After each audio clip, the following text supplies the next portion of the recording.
So today we have with us the famous astrophysics YouTuber, Dr. Becky. Hello. Hello. I like how I'm the famous YouTuber astrophysicist. I've never been described like that before, but I'll take it. No, you're totally famous. You're more famous than our organization, so famous for us. So firstly, what would you like to be called? Like Dr. Becky, Dr. Smethurst? Becky's fine. Yeah, Becky's fine. Okay. So Becky, what inspired your interest in the subject? I was what I like to call a why child. Like I was one of those kids that was just like, why this? Why that? Why this? I probably drove my parents insane. And a lot of questions I had were questions about the stars and the sky and the world around me. And often my parents couldn't answer those questions. And so I ended up, going down to the library and like reading as many books as I could get my hands on and just devour as much information as possible, basically. And I don't think I ever lost that curiosity to know more information. And eventually, you start asking questions that no one knows the answer to, right? And a book or the internet or your teacher can't tell you. And at that point, that's when you start doing research, when you start answering it yourself. And so I realized that that's really what I wanted to do for my job, was to do research into space. That's very inspiring. Like that is inspiring for me as well. So as a teenager, like, did you want to be in astrophysics since you were a teenager, since you were a child? No, so I always knew I wanted to do something with science. Like if you'd asked me, I'd always be something to do with science. So when I was about 9 or 10, I was obsessed with dolphins. And so I knew I wanted to be a marine biologist. And I was like, I want to go study dolphins and blah, blah, blah. And my mum told me that I couldn't do that in the UK, not thinking that I could, move abroad. And so I was like, oh, okay, maybe not. And then I wanted to be like a medical doctor for a while, like a surgeon. But I just realized the thing that fascinated me the most was space, and it always had done. And so eventually when I was about 16, 17, that's when I realized that, that's what I wanted to study all the time. It was the homework that I picked off the top of the pile. When you have a pile of homework and you're like, oh, well, I'll do that first because that might be fun. I realized that was what I wanted to keep studying, at university and beyond if I could. So as a teenager, I wasn't quite sure yet, but I got there eventually. No, but from like a marine biologist to an astrophysicist, that's like a wild change in field. Yeah, it is quite a wild change. But at the same time, if you think about it, the ocean, we don't know a lot about the ocean, and in terms of especially the bottom of the ocean, it's almost as many mysteries as space itself. And in a way, there are a lot of odd connections between marine biology and astrophysics. So for example, whale sharks that have those spots, sort of like polka dots on them, right? They're individual to every single whale shark. And the algorithm that marine biologists use to identify an individual whale shark, and so from an image of a whale shark, which one is it, sort of triangulates all the position of all the dots, is the same algorithm that astrophysicists developed to figure out, if you give it an image of the sky, where are you on the sky? Wow. So there's weird crossovers between so many different sciences, and I think that's one thing I love, is that you never know where your day might take you with science, Yeah, wow. I had no idea that there was there was some connection between marine biology and astrophysics. No idea. Okay, so what's the coolest thing you learned in astrophysics? Oh, coolest thing I've ever learned. It's always got to be the scales of things, like how big things actually are. And the one thing that I always love to hear is, so there's a supermassive black hole at the center of every single galaxy, right? And some of them are growing. But if you chuck too much material onto a black hole, it sort of burps up the material. It doesn't actually go into the black hole. It's before it gets to the black hole. It's sort of from the material around it that's jostling to sort of get eaten by the black hole. It ends up doing this big burp of like what we call a jet. And I had the scale of this whole system described to me as if the galaxy of 100 billion stars was the size of a grain of sand, then the supermassive black hole in the center would be the size of an atom. And the jets that it can spew out from this process of growing can extend across your entire palm. Okay. And like, wow. That is just like, like the scale that something so tiny could make like, what? Yeah. You know? That is like gigantic. Yeah. Wow. Very cool. Okay, that is like by far the coolest thing I have learned as well now. So, is there someone you would owe your scientific interest to? No, there's never like an individual person. I think I was all, because I was such a curious child and my parents nurtured that. They didn't tell me to just stop asking questions or whatever, you know, they nurtured that. I guess I have them to thank, but there was no like one person that I looked up to when I was younger. I think during my PhD, I looked up to Professor Jocelyn Bell Burnell, or Dame Professor Jocelyn Bell Burnell, as we should give her correct title, who discovered pulsars during her PhD and has gone on to have this incredible career doing incredible things for women in science as well, and minorities in science too. And you know, she's just such an incredible woman that when I got to my PhD, I was finally like, oh, I think I finally have a role model, like someone I actually want to sort of aspire to be. So yeah, that was nice. Okay, amazing. So you're, like I said, you're one of the most popular astrophysics channels on YouTube. Can you tell us what made you start? Yeah, you are. Can you tell us what made you start creating these videos? So I have always loved to chat to people about science, especially when they're very curious, but don't necessarily have years worth of education to back up that curiosity. Because there's a difference between like being intelligent and being educated, right? Yeah. Educated means you've spent years and years in school. Intelligent means, you know, you can reach things and you can see things that different people can't, and you can retain information and all this kind of stuff. And there's a lot of people that don't have access to that, you know, or people that at school didn't care, as they got older realized that they were interested in all this stuff, and then they had all these questions, and who do you ask? And so I really wanted to be like your friendly neighborhood astrophysicist, the person that you could ask, like, what happens when you fall into a black hole, or like what was before the Big Bang and stuff like that. And so I'd always been sure that I wanted to do research, but at the same time, like give back to, you know, the people who were paying for my research, which is taxpayers, by doing what we call outreach in the sciences. And then as part of sort of finishing up your PhD, you apply for what we call a postdoc. So this is a 2 to 3 year position that you do after your PhD, and you do a couple of those before you become a permanent member of staff, a professor, right? And the one that I applied for straight out was one at Nottingham, and they have a very popular 60 symbols on YouTube. And the position was basically like, come to research with us, but come make YouTube videos too. And I was like, that sounds like loads of fun. Like I could, totally chat about science on YouTube. And then after 2 years, when that finished, I was like, well, I don't want to stop doing this. And I moved on to, you know, another 2 to 3 year position at Oxford. I was like, I'll set up my own channel and see how it goes. And here we are, like, oh, what even is it? Like 2 years later, 2 and a bit years later, which is crazy to me. I can't believe I've been doing this for 2 years. It feels like yesterday that I started my channel. So. Well, you're doing an amazing job at it, honestly. So actually, I found your channel, you know, when I was just scrolling through YouTube and in the wee hours of night. The endless scroll that we all get lost in. Yeah, and I found the video of how does Mercury's orbit prove general relativity, and I was very intrigued, and I was like, yeah, I just gotta click on that video.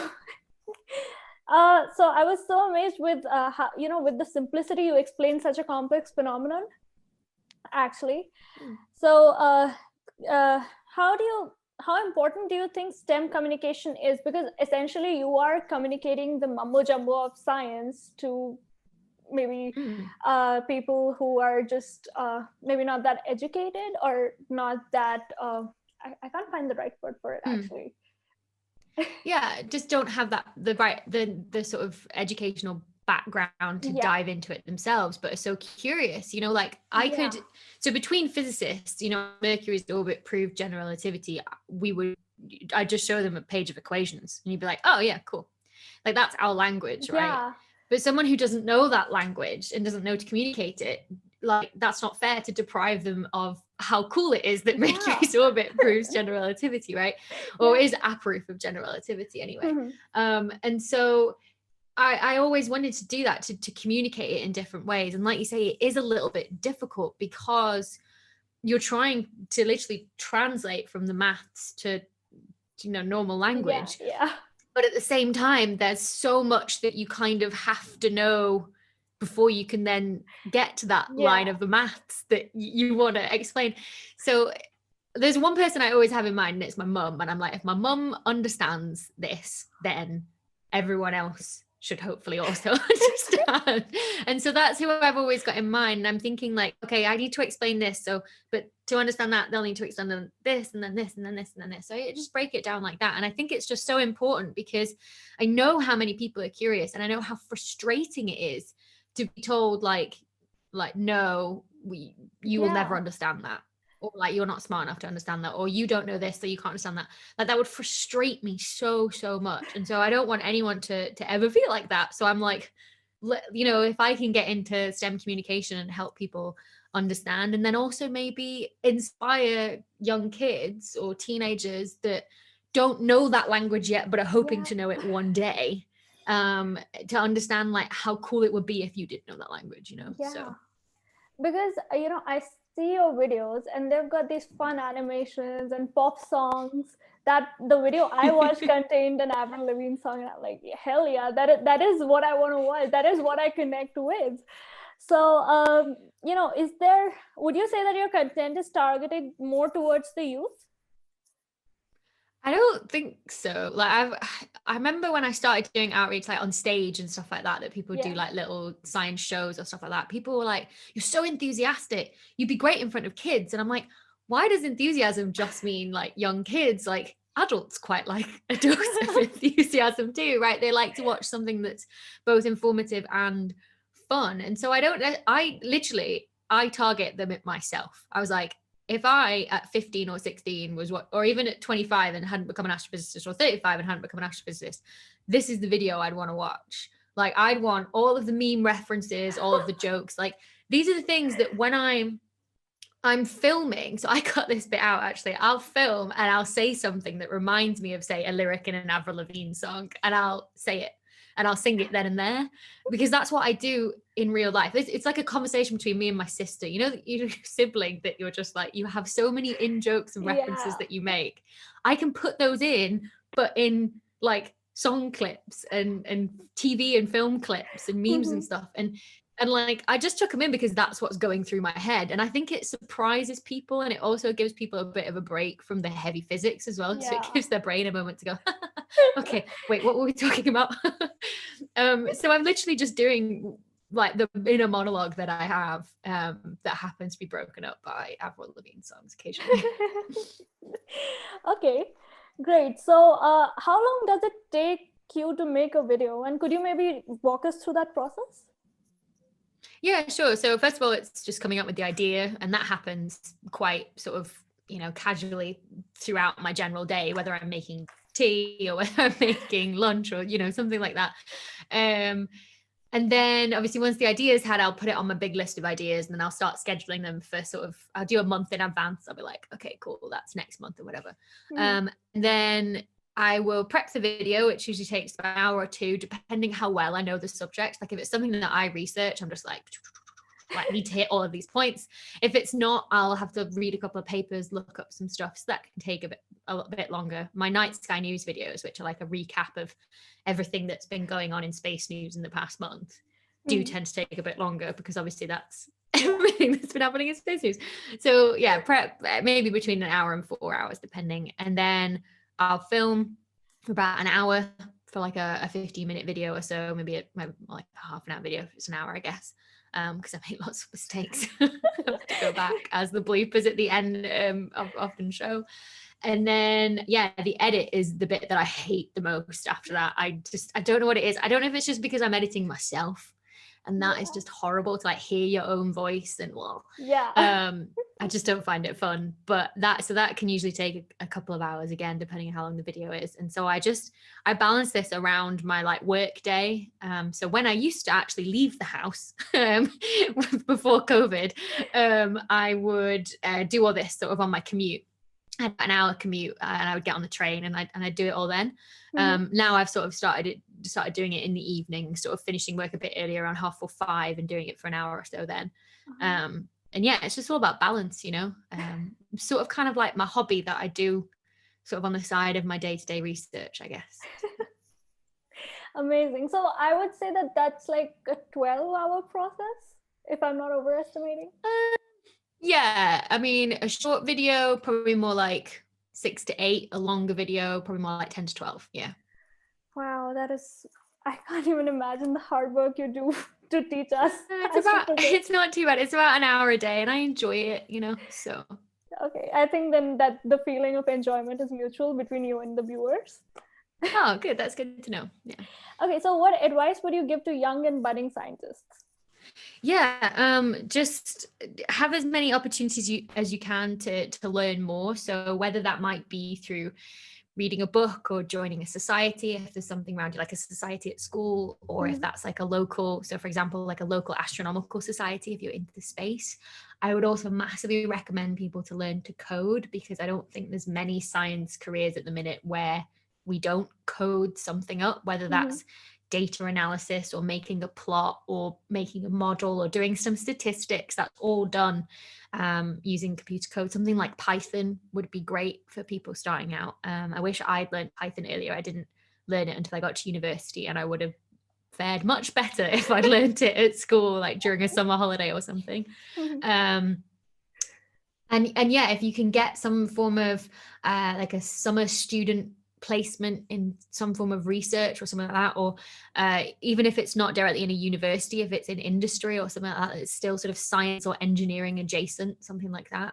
Like that would always look great. But the main thing is just, keep that passion that you obviously have. If you love science, you love science, right? And then so if you're applying for universities or applying for a job, people want to see that passion come out. And so, yeah, always make sure that shows. Amazing.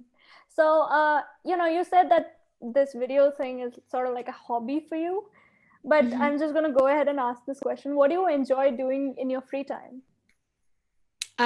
So I really enjoy like hiking and walking, and swimming. I'm a big swimmer. Because of the marine biology, probably because I also love scuba diving when you could travel previously. But yeah, like we'd love to travel, and I always love to be at weekends, like seeing friends and family somewhere else. So it's been weird, COVID, like sort of taking that away, but it's nice to be at home. I also do a lot of DIY now, like in the house, like painting walls and all sorts. And yeah, I've gotten really into it. I made this table behind me, like really into DIY. Brilliant. And also nail polish as well. That's at least once or twice a week, like you'll find me painting my nails. Oh gosh. Okay, that is amazing. You're having like quite a ball even in COVID, I think. Yeah. You got to find ways to keep yourself cheerful and pass the time productively, So. Yeah.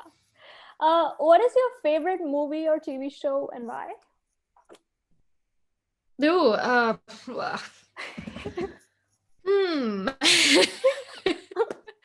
I don't even know like what I would pick. So the film I probably have watched the most that isn't a Christmas film is probably A Knight's Tale with Heath Ledger, because it's just hilarious, and it's I'll watch it once a year because I just have to. Like, it's just one of those films that brings me joy. But I think one of the best films that still sticks with me is just the Lord of the Rings trilogy. I think it was at the right age when that came out to just become obsessed with it, and it's never left me. I think it's fantastic. TV. I think this question like for nostalgia, Friends. Like, okay. I don't know. Like, you've stopped me so much. I mean, if I had to pick some sort of sci-fi thing, I don't actually watch a lot of sci-fi. Weirdly, everyone thinks being into space I would do, but like I was always like, well, space could make anything cooler than Hollywood and sci-fi can make. So, oh gosh, I actually read more than I watch TV. Okay, who's your favorite author? What's your favorite book then? I really enjoy a lot of Brandon Sanderson stuff. So I loved his Mistborn series, and I really enjoyed recently the Reading series by Pierce Brown, which is a bit of sci-fi, but it's like sci-fi fantasy crossover, because it's kind of like sci-fi where humans have colonized the solar system, but society's now organized like ancient Rome. It's really cool. It sounds weird, but it's really cool. Okay, I will check that out then, definitely. Okay, last question. Do you, do you have some favorite YouTube channel that you just watch all the time?